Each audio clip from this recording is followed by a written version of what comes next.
Já voltamos com a Revista da Cidade. Como você viu antes do intervalo, o doutor Eduardo Leite já está com a gente para comentar aí os últimos acontecimentos da última semana, que tem sido agitada aqui no Brasil, né? Muito. Muitas coisas acontecendo. Vamos saber se isso realmente vem para mudar alguma coisa ou se tem aí algumas mudanças só para inglês ver, como dizem por aí. Mas antes de mais nada, eu quero comentar de um caso revoltante, na verdade, de embrulhar o estômago cada vez que a gente imagina os momentos de pânico e de terror que essa família viveu. Uma família de bolivianos, eram 9 pessoas que moravam na mesma casa, entre elas tinha algumas crianças. E um dos assaltos que essa família passou, inclusive, se eu não me engano, foram 4 antes desse último que vitimou um menino de 6 anos no colo da mãe. Uma coisa muito triste, um crime que a gente não consegue conceber de jeito nenhum, né? Não dá pra gente aceitar. E tá todo mundo revoltado, é óbvio, a comunidade boliviana toda está pedindo justiça. A gente viu ontem um protesto em frente ao consulado, que eles estão pedindo, inclusive, uma condição melhor de vida aqui no Brasil, mesmo porque eles são legalizados, né, doutor Eduardo? Isso sem dúvida nenhuma. Eu acho que o estrangeiro, ele vem para cá pensando em encontrar um país que tem a liberdade, um país que tem segurança, que proporciona segurança, e chega aqui, na verdade, não é nada disso. Ou seja, nós temos muitos problemas e esses problemas acabam atingindo esses estrangeiros que, de uma certa forma, apesar de estarem legais no país, eles têm dificuldade, às vezes, de abrir uma conta bancária, enfim. E essa dificuldade faz com que, obviamente, tenha o dinheiro em espécie em casa e acaba tendo essa facilidade para que os marginais possam ingressar em suas casas e roubá-los. Né? Isso é um chamariz para bandido. Acontece muito não só com os bolivianos, com os chineses, coreanos. Essas pessoas que vêm para cá, eles têm uma dificuldade muito grande de abrir uma conta em banco e acabam guardando dinheiro em casa, né, doutor Eduardo? Eles são muito visados, né, pela marginalidade, esses estrangeiros. Porque, de uma certa forma, esses estrangeiros também eles não acreditam muito no sistema, né? No sistema financeiro brasileiro, tem dúvidas em relação se eventualmente vai ter uma investigação em cima deles, e tem aqueles que efetivamente se encontram no país e que estão ilegalmente no país. Então esses também são os alvos fáceis, né? São vítimas fáceis da marginalidade. Negam, muitas vezes trabalham com produto contrabandeado. Esse também é um outro detalhe, ou seja, geralmente trabalham tem um trabalho paralelo, tem um trabalho na informalidade, né, até para poder fugir dos impostos, porque eles têm que pagar os impostos como qualquer brasileiro. Claro. Então isso acaba também fazendo com que eles mantenham o dinheiro no seu poder. Né? E aí vem a marginalidade, acompanha os passos desses estrangeiros, e não foi diferente dessa família boliviana. Né? Ou seja, eles já tinham sido assaltados anteriormente, né, 3 ou 4 vezes, e me parece que tiveram informações de que eles estavam em poder de dinheiro, em espécie, e aí acabou ocorrendo esse crime, que é um crime, obviamente, extremamente violento, é um crime que vem acontecendo nesses últimos tempos.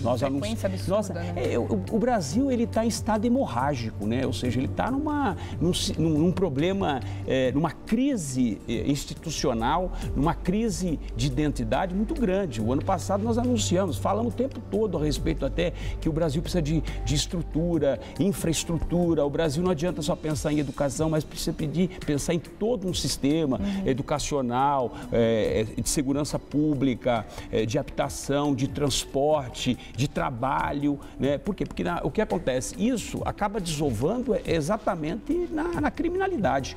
Não tem outro lugar para poder desovar senão na criminalidade. Quando você não tem emprego, você precisa sustentar a família, e aí chega um momento, o que ele vai fazer? Ele vai para a marginalidade. Aquele que sai do sistema penitenciário, que é o caso que me parece que todos os suspeitos já têm passagem na polícia, inclusive aquele que teria dado o disparo no garoto, né, no boliviano, no menino, saiu numa saída temporária, ou seja, de Dia das Mães, e não retornou, e foi considerado foragido a partir do dia 15 ou 16 de maio, e aí veio cometer outro crime. Por quê? Porque, na verdade, não tem um processo de ressocialização, não tem um processo de dar uma condução para esses ex-presidiários, né, ou esses presidiários que saem do sistema e que, obviamente, obviamente estão aí e acabam voltando para a delinquência, acabam voltando, né? E não tem outra saída. Por quê? Porque na verdade não tem oportunidade. Agora, é óbvio, nós temos percebido que o crime a cada dia ele está mais violento, ele está mais cruel, né? Ele está mais severo. E isso significa o quê? Significa que existe uma brecha, ou seja, o governo tem dado essa brecha para a marginalidade, né? E toda essa situação que nós estamos vivendo demonstra, essas manifestações mesmo demonstram, né? Manifestações que eu digo até violentas, são exatamente os marginais que se aproveitam daquela situação, dessas situações e obviamente acabam cometendo crime. Nós temos arrastões que vêm acontecendo em restaurantes, nós sabemos disso, né? Temos, o caso do garoto realmente nos chamou muito a atenção, por quê? Porque foi um garoto que durante o assalto chorava, ou seja, o tempo todo. E provavelmente porque ele estava vendo o pai ou alguém da família ser espancado naquele momento, porque eles usaram de muita violência, pelo que a gente ouviu falar. E os marginais, né? Os marginais, diante daquela situação, com receio de chamar a atenção, então fica reiterando para que calem o garoto. Mas um garoto de 5 anos não vai calar diante daquela situação, claro, né? E, obviamente, acabou acontecendo essa verdadeira tragédia. Mas isso é um caso que não é isolado, mãe, né? gente, você consegue imaginar? Mas não é um caso isolado, ou seja, nós temos, os crimes são violentos, porque não tem crime que não seja violento, né? As pessoas falam, esse é mais ou menos, não existe esse negócio de mais ou menos violento, todos os crimes são violentos, né? A partir do momento que você subestima a sua vítima, a partir do momento que você diminui a capacidade de defesa da sua vítima, ele passa a ser violento. É óbvio, quando você chega ao resultado como essa tragédia do garoto, é óbvio que isso levanta a população, levanta novas discussões, como o ano passado, durante o final do ano passado para esse, o tempo todo a sociedade se insurgiu em relação à redução da maioridade penal, né? Que inclusive parece que tem um garoto menor também nesse crime que foi praticado, e os demais 18, 19 anos, ou seja, início da vida. E já estavam no crime antes Já disso, estavam no crime,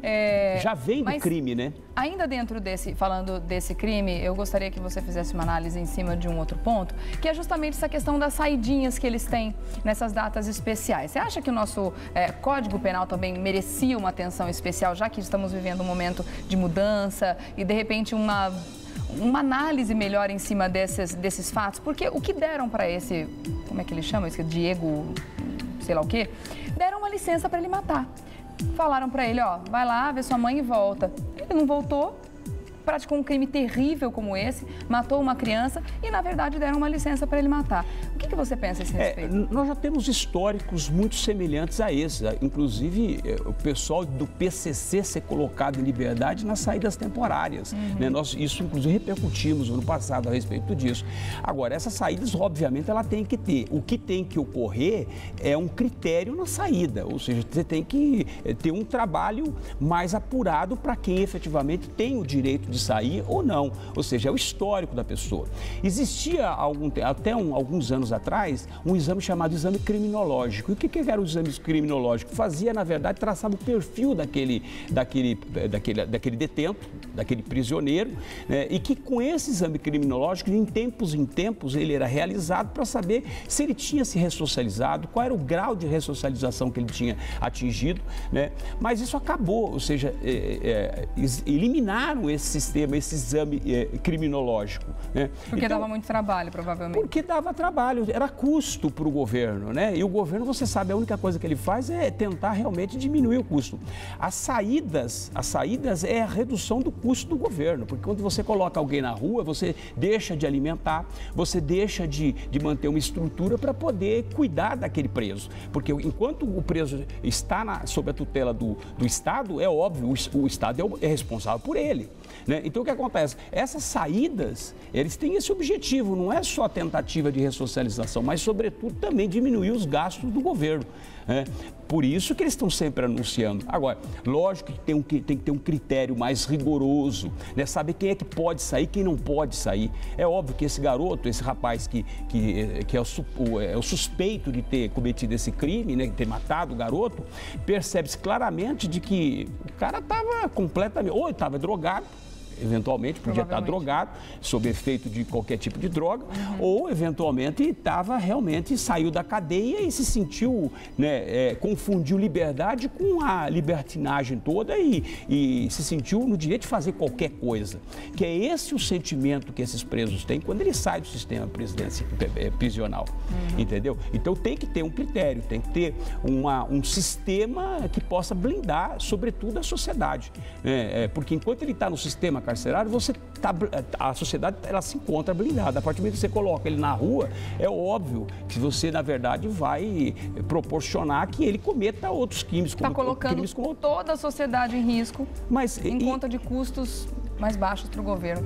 A minha cabeça não faz muito Mas esse salto essa evolução na criminalidade que subiu assustadoramente, ficou durante um tempo estagnado mais, mas pelo menos dentro de um controle e no final do ano passado ele avançou de forma bastante rápida e logo em seguida agora com relação a todas essas manifestações que vem ocorrendo e que de novo a gente percebe que alguns fazem manifestações ou a grande maioria faz a manifestação pacífica, mas você tem aqueles que efetivamente vão e cometem os crimes. Isso demonstra, você faz a radiografia de um país, né? Então, essa é a radiografia de um país. É o país que nós vivemos e não tem outro. Esse é o país. Então, nós temos que repensar o país. Nós temos que fazer uma reengenharia. O ano passado, nós falamos o tempo todo, você lembra disso? O tempo todo da questão da reestruturação do país. O tempo todo. Ou seja, agora precisa ir para as ruas para poder mostrar que o país precisa ser repensado.